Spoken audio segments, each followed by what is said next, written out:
안녕하세요. 더불어읽다입니다. 오늘은 김수현 작가님의 나는 나로 살기로 했다를 소개해 드리려고 합니다. 우리는 자기 자신 외에 그 무엇도 될 수 없고 될 필요도 없다. 여러분은 지금 진짜 나로 살고 계신가요?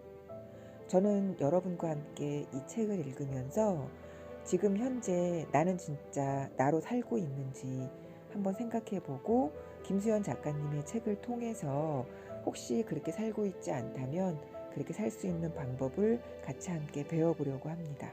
준비되셨나요? 비참해지려고 애쓰지 않을 것. 인스타그램이라는 신세계에 입성했을 무렵 랜덤으로 사진이 보이는 피드에서 약간의 과장을 보태 허리까지가 가슴인 엄청난 글래머의 사진을 보았다.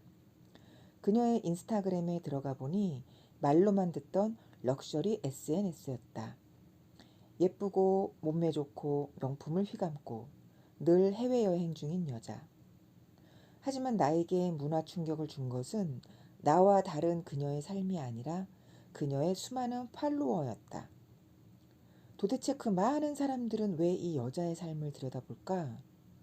궁금해하며 계속 들여다보니 문득 아침에 맛있게 먹은 삼각김밥이 처량해졌고 득템했다고 좋아한 8,900원짜리 OMG 스팽글 가방이 초라해졌다. 미디어는 너무 쉽게 타인의 삶을 훔쳐볼 수 있게 하고 옛날 같았으면 평생 모르고 살았을 이들의 완벽해 보이는 삶은 우리의 호기심을 자극한다. 그런데 과연 그 호기심은 무료일까? 자신을 비참하게 만드는 법이란 책에서는 타인의 삶을 훔쳐보며 내 삶과 비교하는 것이 자신을 비참하게 만드는 가장 쉬운 방법이라 이야기했다. 우리 역시 약간의 호기심을 충족하기 위해 타인의 삶을 구경하고 그 대가로 비참함을 지불하고 있는지도 모른다. 하지만 그렇게 충족된 호기심으론 어떤 것도 얻을 수 없다. 그 에너지와 호기심은 어디까지나 자신의 삶을 돌보는 데 사용해야 한다. 그러니 타인의 삶에 기꺼이 친구는 되어주되 관객은 되지 말자. 몇 장의 사진으로 요약된 그들의 삶보다 우리에겐 우리의 삶이 더 소중하다. 부디 비참해지려 애쓰지 말자.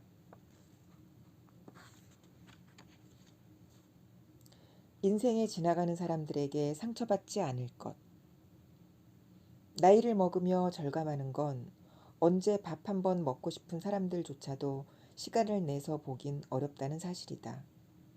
그렇기에 좋아하지 않거나 잘 맞지 않은 사람들은 고등학교 때 옆 분단에 앉았던 은경이와 재무팀의 박대리가 그랬듯이 인생에서 지나가는 사람들이 된다. 그런데 우리는 그런 이들의 공적인 업무를 위장한 사적인 짜증과 걱정을 위장한 모욕과 질문을 위장한 무례함에 마음을 졸이고 상처받고 미움을 쌓는다.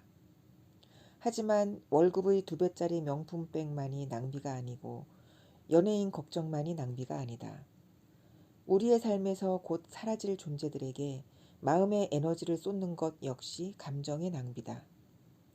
그만두면 끝일 회사 상사에게, 어쩌다 마주치는 애정 없는 친척에게, 웃으면서 열받게 하는 빙글의 쌍년에게, 아닌 척 머리 굴리는 여우 같은 동기에게, 인생에서 아무것도 아닌 존재들에게 더는 감정을 낭비하지 말자. 마음 졸여도 끙끙거려도 미워해도 그들은 어차피 인생에서 지나가는 사람들일 뿐이다. 보통의 존재로 충분히 행복할 것. 어린 시절 차를 타면 언제나 해가 나를 따라온다고 생각했다. 그리고 언젠가 세일러문 정도의 마법소녀가 될 수 있지 않을까 기대했다. 물론 성인이 되어서도 이런 생각을 계속한다면 중증의 과대망상 판정을 받기 딱 좋을 것이다. 그래도 나이를 먹으면 악의 무리로부터 세상을 구하는 영웅은 아닐지라도 어딘가 특별한 어른이 되어 있을 것만 같았다. 하지만 현실의 나는 평범한 어른으로 자라났다. 화려한 삶도 아니며 무한의 자유를 누리지도 않는다. 여전히 소고기는 마음껏 사먹기 어렵고 좁은 생활 반경 속에서 멋없는 일상은 반복된다. 그런데 생각해보면 평범한 어른 중에 한 사람이 되었다는 사실을 깨닫는 지점, 어린 시절 내가 품었던 이상을 떠나보내는 지점, 어른의 사춘기는 그 지점에서 오는 게 아닐까? 물론 그 순간이 슬프고 씁쓸하기는 하다. 하지만 어린 시절의 환상과 기대감에서 벗어나 특별하지 않은 보통의 존재로서 자신의 삶을 꾸리는 것, 어른의 숙제란 그런 것인지도 모른다. 앞으로 세일러문이 돼서 지구를 구할 일도, 소르본 대학의 교수가 될 일도 나는 없을 것이다. 하지만 내가 원하는 건 나의 동창들이 내 소식을 듣고 배가 아파 복통을 일으키는 것도 아니고 친척들이 가문의 영광이라며 나를 우러러보는 일도 아니다. 대신 내겐 쓰고 싶은 글이 있고 조금 더 잘 해보고 싶은 그림과 디자인 일이 있다. 가족과 시간을 더 보내고 싶고 수영을 배워서 바다에서 마음껏 시간을 보내고 싶고 다양한 관점을 가진 사람들을 만나며 나의 세계를 확장하고 싶다. 내 삶에는 많은 제약이 있고 보장된 것은 없지만 특별하지 않은 보통의 삶에도 허락된 많은 것들이 있다. 어른의 사춘기는 자신의 평범함을 인정하고 그 안에서 자신의 삶을 채울 수 있을 때 종결되는 것이며 우리는 그 순간 진짜 어른이 될 것이다. 주눅들만큼 겸손하지 말 것. 책을 읽고 난 후 종종 친구들은 나를 김작가라 불렀다. 하지만 친구들끼리 장난처럼 하는 말이었을 뿐 나는 나를 작가라 여기지는 못했다. 작가의 사전적 의미는 글이나 그림 등의 창작자일 뿐임에도 작가의 자격 앞에선 늘 민망하고 어색했다. 그러다 어느 여행자의 일화를 듣게 되었다. 여행자는 유럽 어느 술집에서 한 바텐더를 만났는데 바텐더는 여행자에게 자신을 시인이라고 소개했다고 한다. 그 말에 여행자가 당신 이름으로 나온 시집이 있나요? 라고 물었고 바텐더는 아니요. 시집을 낸 적은 없지만 시를 쓰기 때문에 시인이죠. 라고 대답했다. 왜 나는 몇 권의 책을 내고도 작가라 불리는 것을 어색해하고 다른 누군가는 시집 한 권 없이도 스스로를 당당하게 시인이라 부를 수 있었을까? 개인의 차이도 있겠지만 그건 문화의 차이가 크다. 그 차이는 공교육에서도 보여진다.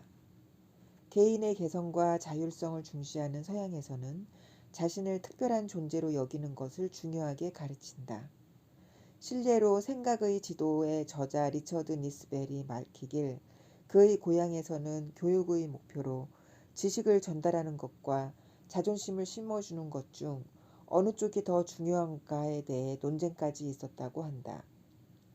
우리 입장에선 별게 다 논쟁거리다 싶기도 하지만 지식을 전달하는 것만큼 개인의 자존감을 심어주는 것을 교육의 중요한 목표로 두고 있는 것이다. 반면 우리 사회는 개인의 개성보다는 집단의 조화를 중시하는 관계지향적인 사회다. 그래서 초등학교에 들어가자마자 바른생활이라는 과목을 배우며 관계 맺는 법을 가장 먼저 익힌다. 사실 따로 가르칠 것도 없다. 요약하자면 가족과 친구와 이웃과 누구와도 싸우지 말고 사이좋게 지내란 이야기. 우리는 자신을 특별하게 생각하고 자신의 감정을 존중하도록 교육받기보다는 타인의 생각과 감정에 더욱 주의를 기울이도록 교육을 받았다. 영어에는 대응할 단어조차 없는 눈치가 한국인은 유난히 발달한 것도, 서양인이 보기엔 자기 비하에 가까운 겸손도 이러한 문화에서 나온다. 그리고 그 오랜 수련의 결과 사람들과 잘 어울리기 위하여 주제 파악 못하고 꼴값 떤다는 소리를 듣지 않기 위하여 고도의 눈치와 겸손을 발휘하며 끊임없이 자신의 자격 앞에서 머뭇거린다. 물론 겸손도 타인의 감정을 배려하는 것도 미덕이다. 그러나 그 가치는 타인의 눈치를 보며 주눅드는 것이 아닌 타인에 대한 존중이 있을 뿐이고 타인의 감정을 염려하느라 정작 자신의 감정은 돌보지 못한다면 그 무엇도 미덕이 될 수 없다. 그러니 당신이 지칠 만큼 눈치를 볼 필요도, 주눅 들 만큼 겸손할 필요도 없다. 당신이 가장 존중해야 하는 사람은 언제나 당신 자신이다. 약간의 근자감과 어느 정도의 개시장 마이웨이 정신이 필요하다. 나의 삶을 존중할 권리를 말할 것. 인터넷에서 어느 글을 읽었다. 글쓴이는 레스토랑에서 아르바이트를 하고 있었는데 손님으로 온 한 아주머니가 글쓴이를 가리키며 딸에게 공부 안 하면 저렇게 된다고 말했다. 의문의 일패를 당한 글쓴이는 불쾌했다. 그녀는 경험을 쌓기 위해 아르바이트를 하는 것뿐이었고 동료 역시 명문대를 다니고 있었기 때문이다. 그때 마침 중국인 손님이 들어왔고 중국 유학 경험이 있었던 그녀는 유창한 중국어로 주문을 받았다. 그러자 그 모습을 본 아주머니가 놀라며 겸연쩍어 했다는 이야기였다. 이 글을 읽은 사람들은 그 아주머니를 비난했다. 하지만 과연 아르바이트생은 그 아주머니와 얼마나 다를까? 글쓴이는 계속해서 자신이 단순 노동자가 아니라 그저 경험을 쌓기 위해 일하는 아르바이트생임을 강조했다. 그녀의 절절한 항변은 아주머니의 언행 자체가 아니라 내가 그런 취급을 당할 사람이 아닌 것에 맞춰져 있었다. 한마디로 그녀는 억울하다. 자신은 경험을 위해 아르바이트를 하고 있을 뿐 공부를 안 해서 저렇게 된 이들과는 다른 존재인데 말이다. 인터넷을 검색해보면 자극 긁기라는 말이 나온다. 대학 가서 미팅할래, 공장 가서 미싱할래. 1, 2, 3등급은 치킨을 시키고 4, 5, 6등급은 치킨을 튀기고 7, 8, 9등급은 치킨을 배달한다. 얼핏 들으면 라임 돋는 위트 있는 문장이지만 이 텍스트는 치킨을 배달하는 삶, 공장에서 미싱을 하는 삶을 공부하지 않는 형벌로 바라보게 하고 땀 흘리는 노동을 비참한 삶으로 만든다. 그리고 이 텍스트 속에서 우리는 노동자에 대한 무시와 차별을 머릿속의 기본 OS로 장착하게 되는 것이다. 이러한 차별의 뿌리는 결코 짧지 않다. 백성이 지은 농사로 먹고 살면서도 그들을 천대하던 호랑말코 같은 관료들이 심어놓은 관존민비 직업관이 자본주의 위세 경쟁에 맞물려 새 버전으로 업그레이드 된 것이다. 이 차별의 OS는 직업 간의 임금차를 좁히지 못하게 하고 그건 다시 차별을 강화한다. 그렇다면 무엇이 문제일까? 이 문제는 단지 만인이 평등하다는 휴머니티 관점에만 있는 게 아니다. 아이들은 공부를 안 하면 저렇게 된다는 말을 듣고 온갖 자극 글귀를 읽으며 당연히 드라마 속의 커리어 우먼이나 비즈니스맨이 되는 미래만을 그린다. 그러나 현실의 많은 이들이 육체 노동자로 살아가며 평범한 직장에서 의의 삶을 마주한다. 드라마 세트장 같은 곳에서만 살 줄 알았던 이들이 어린 시절 자신이 무시했던 삶으로 들어와 있다는 것. 그 사실을 어떻게 받아들일 수 있겠나. 미래에 대한 과대 망상과 차별의 OS가 평범한 자신에 대한 수치심으로 돌아오는 것이다. 자신이 그들과 같다는 걸 도저히 인정할 수 없는 것. 노동자 계급의 연대가 어려운 이유 역시 이 자기 혐오에 있다. 노동자에 대한 차별과 멸시의 부작용은 다른 쪽에서도 진행된다. 은근한 차별과 멸시를 품고 치킨 배달을 하지 않기 위해, 공장에서 미싱하지 않기 위해 안간힘을 쓰는 것. 그 속에선 배움에 대한 유희와 호기심은 없다. 무시와 추락에 대한 불안을 동력으로 공부하고 불안이 줄어들면 자극 글귀를 찾으며 불안을 충전할 뿐이다. 물론 일시적인 불안과 긴장감은 능률을 높이고 동기를 제공한다. 하지만 삶의 동력으로 불안과 긴장감이 남았을 때는 아로나민 골드로도 풀 수 없는 마음의 만성피로가 만들어진다. 부모가 자식의 행복을 위한다며 내뱉던 말들이 자식을 만성적인 불안으로 내몰았던 것이다. 그렇게 해서 원하는 곳에 닿으면 만사가 형통할까? 차별과 멸시에 대한 공포로 얻은 성취에는 오만이 뒤따른다. 다른 내면의 힘 없이 오만만 증식되는 건 안전장치 없이 고층 빌딩 위에 서 있는 것과 비슷하다. 상식적인 고소공포증, 즉 추락에 대한 공포감만 커질 뿐이다. 게다가 오산이 클수록 추락의 충격도 클 수밖에 없다. 그걸 보여준 게 전 조선일보 논설 고문 이규태의 글이다. 그의 글을 빌리자면 유럽 사람들은 상황이나 사정이 바뀌면 그에 맞추어 자연스레 하향을 한다. 하지만 한국인은 사정이나 상황이 달라져도 하향은 끝내 하지 않으려 하고 어쩔 수 없이 하향을 하게 될 때는 처참하고 처절한 심경에 빠진다. 인생이라는 게 이렇게도 저렇게도 살 수 있는 것임에도 차별과 멸시가 내면화된 이들에게 하향이란 처절하고 비극적인 추락인 거다. 그렇게 차별은 손가락질 받는 이들은 수치스럽고 손가락질 하는 이들은 불안하게 만들었다. 결국 그 누구의 삶에도 도움되지 않는 것이다. 만약 당신이 끊임없이 불안을 충전하고 있다면, 혹은 당신이 꿈꿨던 미래와는 동떨어진 삶을 살고 있는 자신에게 수치심을 느껴야 한다면 스스로에게 알려주어야 한다. 치킨 배달을 한다 해도, 공장에서 미싱을 한다 해도 삶이란 이럴 수도 저럴 수도 있는 것일 뿐, 그 어떤 삶도 잘못된 삶이 아니라는 사실을, 열심히 사는 것도 열심히 배우는 것도 마음껏 하시라. 하지만 누구의 삶도 모욕할 수 없다. 우리는 각자의 삶을 존중하며 살아갈 권리가 있다.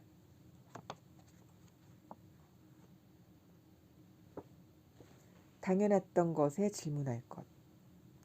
한 마을에 부부와 시어머니, 한 살배기 아들이 살고 있었다. 밭일을 나간 며느리가 점심때가 되어 돌아오니 치매 걸린 시어머니가 닭죽을 끓여 놓았다고 했다. 감사한 마음으로 솥을 열어보니 그 안에는 닭이 아닌 아들이 들어 있었다. 노망난 시어머니가 손자를 닭으로 착각하고 가마솥에 넣어 삶은 것이었다. 이를 본 며느리는 마음을 추스른 다음 닭을 잡아 시어머니께 닭죽을 끓여드리고 죽은 아이를 뒷산에 묻었다. 그것이 알고 싶다에 나올 만한 이 아기 유기 사건은 놀랍게도 조선시대에 효부상이 세워진 미담이다. 지금 생각하면 도저히 이해되지 않는 이야기가 아름다운 이야기로 전해질 수 있던 이유는 무엇일까? 당시에는 개인의 감정을 극단적으로 억압하고 도리라는 이름의 의무를 다하는 것이 미덕이었고, 이것은 아무리 우라가 치밀어도 화합을 위해 희생을 강요하는 통치 이데올로기였다. 나의 어린 시절에도 미덕이 있었는데 바로 근면성실이었다. 비가 오나 바람이 부나 몸이 아프거나 다쳐도 빠짐없이 학교에 가면 개근상장을 줬고, 칠판 위에는 근면성실이라는 급훈이 쓰인 액자가 걸려 있었다. 왜 그랬을까? 근면성실을 최고의 미덕으로 배운 건 우리 사회가 제조업 기반의 사회였던 것에 있다. 제조업에서는 창의력이나 개성보다 근면함과 성실함이 가장 필요한 자질이었으니 말이다. 그렇게 선별되고 교육되는 미담과 미덕으로 아이가 솥에 삶아져 죽었는데도 눈물 한 방울 흘리지 않는 며느리는 감정 불구의 아동학대 방조범이 아닌 의연한 효부가 되고, 열이 펄펄 끓어도 학교에 나오는 학생은 타의 모범이 되며, 소크라테스가 악법도 법이다라고 말했다는 유언비어가 퍼지기도 하고, 이슬람 국가에선 자유연애를 한다는 이유로 딸을 죽이는 것이 명예가 되기도 한다. 그렇게 사회가 선별해서 미덕으로 심은 통념은 때론 괴담을 미담으로, 폭력을 명예로 만든 것이다. 그럼에도 우리는 여전히 사회의 미덕과 통념을 불변의 진리로 여기며 살아간다. 하지만 가치는 개인의 선택 영역이고, 우리가 삶을 지탱하기 위해 절실한 건 통념이 아닌 스스로가 세운 신념이다. 그러면 우리는 어떻게 해야 할까? 경제학을 배우기 위해 미국으로 유학을 갔던 이의 말을 따르면 미국 대학에는 브레인 워싱 클래스라는 것이 있었다고 한다. 내용인즉 지금까지 배운 경제학 지식은 모조리 틀렸으니 두뇌를 세척하자는 수업이었다. 우리가 세계적인 석학들의 경제학 이론이 무엇인지 배울 때 그들은 그 이론의 어떤 점이 틀렸는지를 찾아냈고 그렇기에 새로운 답을 찾을 수 있었다. 우리 당연했던 것들에 질문하자. 당신이 믿어온 것이 정말 당신 내면의 목소리인지 아니면 어느 순간 의심 없이 따라온 타인의 목소리인지 묻자. 믿어왔던 진리에 대하여 질문할 때 우리는 한 발 앞으로 나아갈 수 있다. 통념의 자리에 우리의 신념을 채우기 위해 우리에게도 브레인 워싱 클래스가 필요하다. 얼마 전 고용노동부에서 운영하는 사이트에 휴가지에 가서도 바이어와 미팅을 완수한 김대리의 이야기가 훌륭한 사례로 올라왔다. 휴가 간 직원의 사적 생활을 방해한 회사를 고발해도 모자를 파네. 어디서 개수작이야. 세상의 정답에 굴복하지 않을 것. 동네 커피숍에서 우연히 초등학교 원어민 강사인 캐나다인과 대화를 나눈 적이 있다. 그녀는 내게 우리나라에 와서 이상하게 느낀 점을 이야기했는데 한국 사람들은 스마트 스튜던트를 굿 스튜던트로 생각한다는 것이었다. 그녀가 봤을 땐 공부를 못해도 굿 스튜던트가 될 수 있고 공부를 잘해도 굿 스튜던트가 아닐 수 있는데 말이다. 우리가 흔히 생각하는 스마트 이꼴 굿이라는 등식에 그녀는 의문을 가지고 있었다. 잘 산다의 의미 역시 비슷한 맥락을 갖는다. 잘 산다고 할 수 있는 요소에는 경제적인 기반 외에도 건강한 신체와 좋은 인간관계, 삶의 철학과 예술을 즐길 줄 있는 신미안, 이를 통해 느끼는 보람 등 다양한 가치가 있다. 그렇지만 우리에게 잘 사는 것, 웰빙이란 오직 부자인 삶, 리치의 의미로만 이야기된다. 왜 우리는 그 많은 가치들을 잊은 채 한 가지 가치로만 수렴하도록 프로그래밍 된 것일까? 아마도 6.25 심성과 반공 이데올로기가 지대한 영향을 끼쳤을 테다.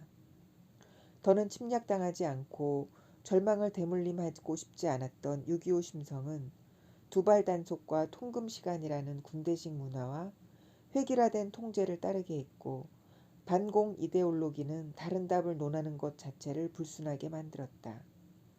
집단이 강요하는 한 가지 방식과 한 가지 답을 견뎌온 것은 어떻게 해서든 살아남아야 했던 우리의 생존 방식이었다.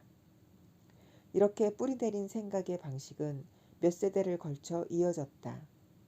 100억 달러 수출, 1000억 달러 소득같이 개량화한 한 가지 목표에 매진하게 했던 사회 방식은 5kg 감량, 토익 900 달성 같은 개인의 삶의 방식으로 자리 잡았고 획일적인 사회 모습은 한 가지 답을 쫓는 개인의 모습으로 남아있게 되었다. 그래서 우리 사회에서는 체지방 17%의 48kg이어야 하고 밝고 겸손한 성격이어야 하며 좋은 대학을 나와 대기업에 가야 한다. 높은 기준의 단일화된 정답을 이야기하며 정답에 대한 병적인 찬사와 오답에 대한 노골적인 모욕을 서슴지 않는다. 그 속에서 졸지에 오답이 된 개인은 혼자 힘으로 그 부적절함을 견뎌야 한다. 그 결과 우리에겐 정답이 된 소수의 오만과 오답이 된 다수의 열패감으로 웅축된 병적인 사회가 남았다. 영국의 저널리스트 다니엘 튜더는 한국이 교육, 명예, 외모, 직업적 성취에서 스스로를 불가능한 기준에 획일적으로 맞추도록 너무 큰 압박을 가하는 나라가 이야기하며 이룰 수 없는 목표를 요구한다는 점에서 한국을 불가능한 나라라 평했다. 우리가 생각하는 이상적인 나는 과연 가능한 존재인가? 모두가 날씬할 수 없고 모두가 사람들이 좋아하는 성격일 수 없고 모두가 명문대를 나와 대기업에 갈 수는 없다. 아니, 모두가 그렇다면 그거야말로 은하철도 999에 나올 법한 비정상적인 행성일 뿐이다. 만약 사회가 세상이 당신에게 어떤 정답을 강요한다면 당신은 그 이유를 물어야 한다. 합당하지 않은 정답에 채점되어 굴복하지 말아야 하며 그 정답들에 주눅들어 스스로의 가치를 절하해서는 안 된다. 좋은 학생은 여러 정의가 있고 잘 사는 것에는 여러 방법이 있으며 우리는 각자의 답을 가질 권리가 있다. 우리는 오답이 아닌 각기 다른 답이다.